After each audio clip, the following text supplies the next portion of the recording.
Oke, kita lanjut ya di nomor 3. Sebentar jelaskan karakteristik kemampuan pendapatan dan kriteria pengelolaan biaya. Oke, yang pertama karakteristik pengukuran pendapatan.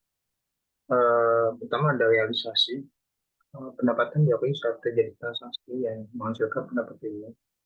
Jadi ketika barang atau jasa telah disampaikan, kuantitasnya telah ditetapkan dan penerimaan pendapatan dapat dipastikan.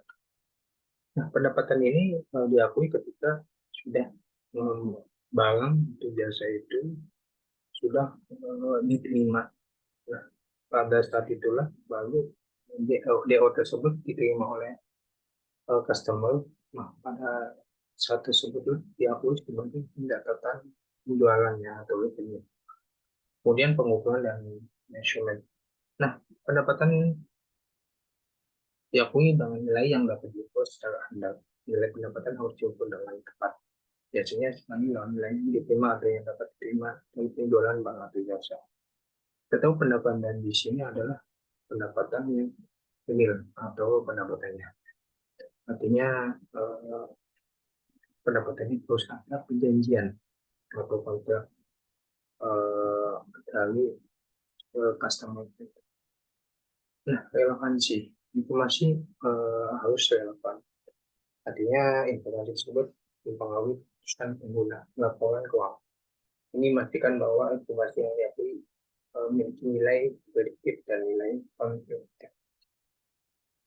Kita harus make sure lagi pendapatan itu kan uh, barang kita kan dijual oleh barang kita dibeli oleh customer. Jadi untuk anggotanya insya Allah dari customer mengajukan PO ke kita, kemudian kita mengirim barang dengan surat PO. Terus ketika udah DO terbit, baru kita terbitlah invoice.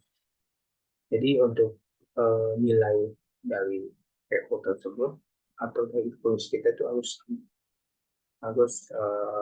konfirmatif.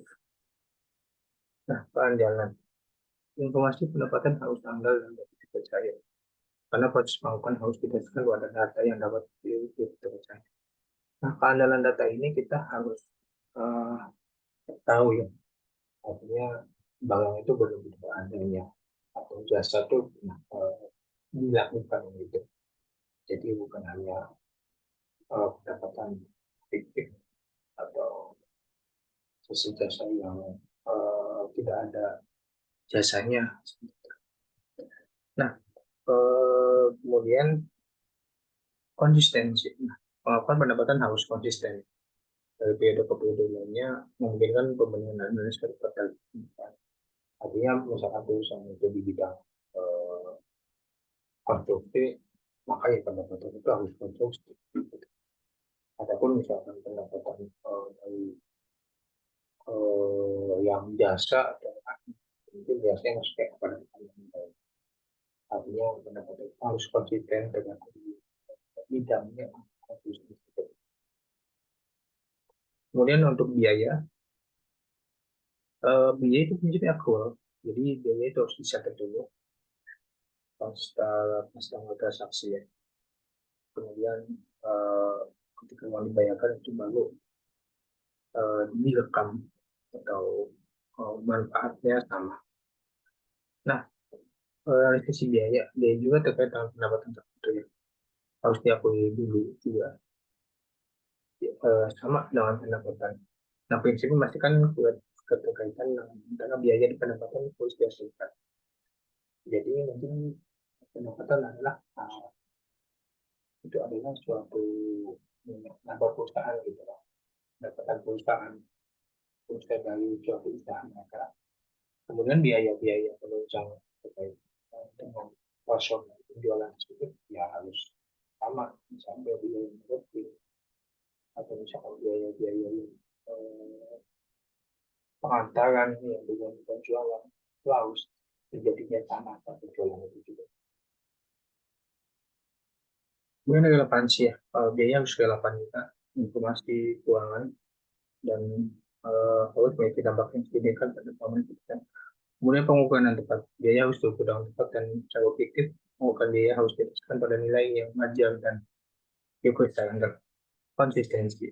Metode pengakuan harus konsistensi dan periode ke periode dan mungkin perbandingan yang akurat dari keuangan dan sumber periode lainnya. Itu juga mungkin BI juga harus punya ini ya, punya konsisten dari tahun sebelumnya. Misalkan beban gaji dari misalkan dari tahun 2021 sampai kemudian ke depan 2000. Nah itu di situ tuh harus kita ini, kita harus cerita itu ada apa pembangunan itu atau ada kenaikan karyawan kah atau ada apa. Jadi itu akuntansi istilahnya konsisten. Kalau naik sedikit itu kita perlu analisa ini. Nah, keempat ini jelaskan keseluruhan akuntansi dan berikan contoh dalam transaksi yang berhubungan dengan aset utang modal penjualan. Persamaan akuntansi, simple ya. Persamaan akuntansi itu aset. Aset itu misalkan likuiditas setiap bank, utang, persediaan, kemudian eh, di bagian buka, aset pajak tanggungan. Nah, aset ini ada dua macam. Aset langsung, artinya aset langsung ini transaksinya itu terjadi dalam di bawah setahun. Lancar itu aset transaksinya itu jalan dan biasanya jangan agak lama. Nah, aset ini itu adalah mungkin kekayaan, kekayaan perusahaan karena meliputi semua tentang value-nya atau memiliki masa manfaat di masa yang akan datang. Kemudian aset sama dengan itu kan utang. Utang adalah eh, pinjaman kita ya dari pihak luar atau mungkin dari pihak internal dari afiliasi. Kemudian modal plus modal. Modal itu adalah modal kita yang kita setorkan. Jadi kekayaan kita sama dengan utang plus modal kita. Itu. Seperti itu.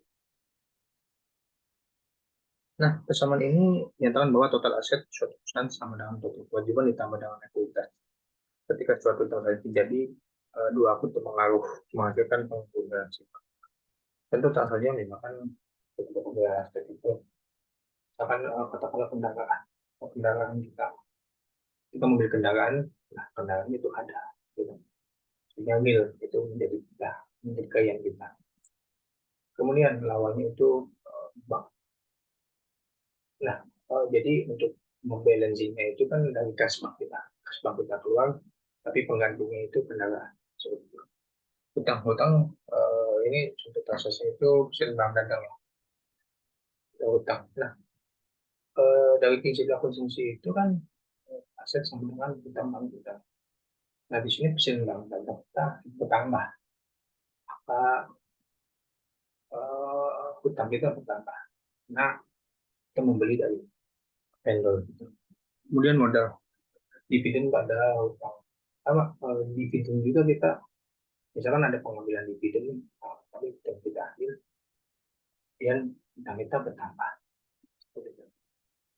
Nah, revenue juga sama. Revenue ini contohnya mungkin hutang atau pesan bank pada penjualan. Penjualan biasanya maksudnya ke berjalan di hutangnya. Kemudian beban juga beban gaji pada hutang atau bank. Nah, beban gaji juga sama prinsipnya beban gaji beban yang dikeluarkan itu beban. Kemudian banknya juga berkurang. Hutangnya bertambah, kalau bank itu nanti berkurang. Oke, terima kasih itu aja. Mohon maaf kalau misalkan ada salah kata. Oke.